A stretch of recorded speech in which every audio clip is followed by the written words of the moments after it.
After months of promises to provide an important, from their point of view, check on President Obama's potential deal with Iran over their nuclear program, Republicans in the Senate and the House have been successful in doing exactly that. And importantly, they did it with some Democratic assistance.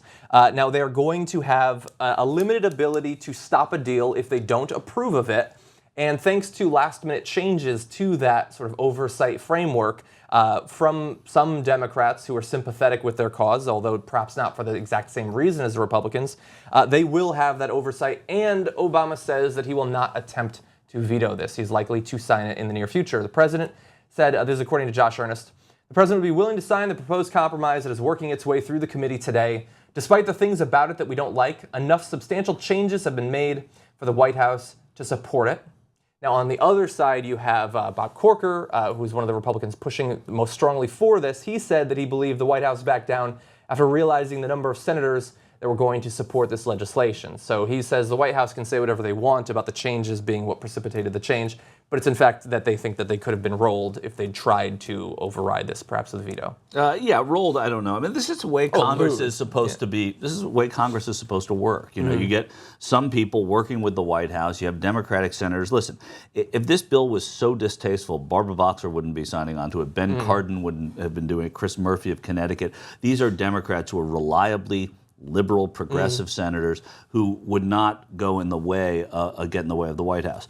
Let's also not get too excited about this if you're a Republican, because what you're dealing with here is something that's very similar to what existed before. If the president, in the end, doesn't like what Congress comes up with, he can veto it. And if Congress will need to override that veto. So not on the actual compromise, but in the end, if they reject the deal, it's not up to them. He could veto that. And so nothing has really changed here other than the White House is ceding a little bit of responsibility in this to Congress. Yeah. But it's because it's not in spite of Democrat. It's good if Democratic senators are saying, all right, we're for this. Bob Corker can spin it however he wants to. But the point here is that the Senate worked the way the Senate was supposed to. And, you know, it's not necessarily, it can be spun either way. As the White House relented, it's the White House compromising. The White House took the lead here. And that's rare for this White House. In terms of doing this and pushing for this. So when you're the White House and you're taking the lead and you're being proactive about something, you're going to concede a little bit, but you go in knowing, you know, if you want to make a deal to buy a couch and you at a yard sale, you say it's 150, the person buying it, you know they're going to lowball you, so you build a little into it, and that's what the White House did, and they haven't ceded much here. Yeah, the thing that feels a little bit different to me. Obviously, they would have already had the ability to write some kind of legislation. If the deal had come out and they didn't like it, they could have then responded to it. But I can't think of a lot of situations, at least in the recent years, where they felt the need to get out in front of it. And we know that it's probably because they're seeking to influence. In recent years, that's the big thing. But it's not all about recent years. I'm only so old. I know. But it's not. But somewhat recently, that's how it used to work, especially in areas of foreign policy. So you have sort of a unified front. Now, if you see Iran, they say, the Republican Party is standing in the way of this. They're making it impossible for us to deal. They want sanctions, sanctions, sanctions. They can read it however they want. This is a more united front because now you've calmed the storm of Republicans. You have a certain amount of time for Kerry to work this out. He's going to work something out, and then it'll be up for debate. Then. Well, so I think that is the big question. Is this actually going to influence Iran? I mean, we know Barack Obama is going to attempt to get the deal that he's going to attempt to get, but is this going to influence Iran to possibly think that they can't actually bargain in good faith with Obama?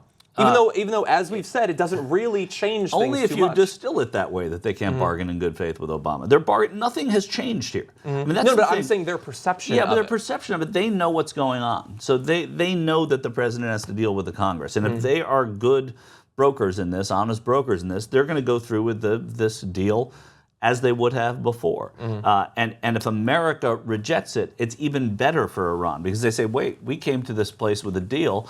And the U.S. Congress has rejected this deal, so the U.S. doesn't want any of this. I mean, they can spin it that way much more easily now because of this deal. Let me ask you, just because you have a much deeper well of historical knowledge in terms of congressional action of this sort, I mean, is this the sort of thing where when the president makes a deal, especially about security concerns or concerns at least tangential to security, is it normally the case that the Senate and the House would feel like they should step in if they don't like the deal? I mean, how often do they defer to the executive branch? Well, they defer to the executive branch as much as they want. The Congress always wants the power that the president has. The president always wants the power that the Congress has. So they do that constantly.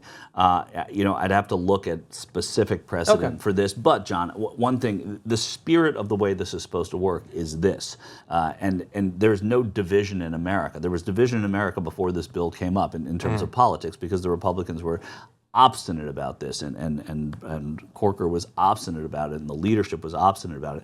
Now they have a little bit of a deal.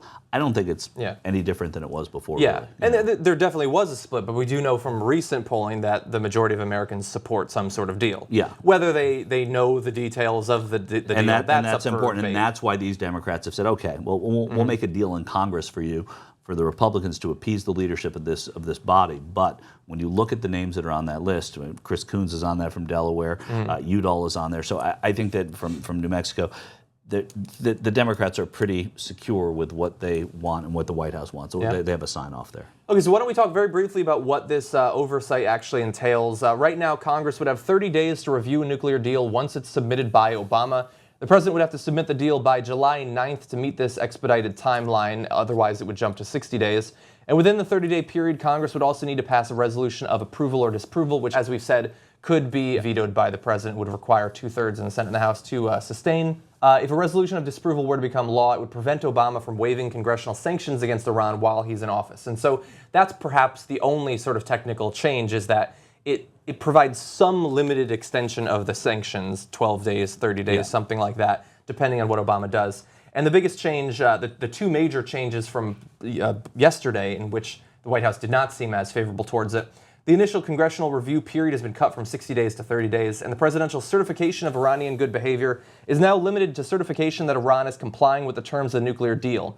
The earlier requirement that the president must certify Iran was not involved in supporting terrorism was seen as a poison pill, because obviously that's a much easier case to make, I suppose. That's an easier case to make. One of the other things going on here, too, is that there are Democrats who are getting pressure from Israeli groups to intercede a little bit as well. And so I think the White House realizes the political calculus involved in this as well, from that standpoint. You mean at least in terms of being okay with Democrats sort of making this public stance in support of him, even if it doesn't change anything long term? Exactly. And I mean, even Barbara Boxer is not going to run for office again, or doesn't matter for, when she can step up there and say that. And then the White House says, okay, I understand what's going on there. And there's a little bit of that going on as well. If the White House thought that this was really going to undermine this, you would hear the president say, I'm going to veto it.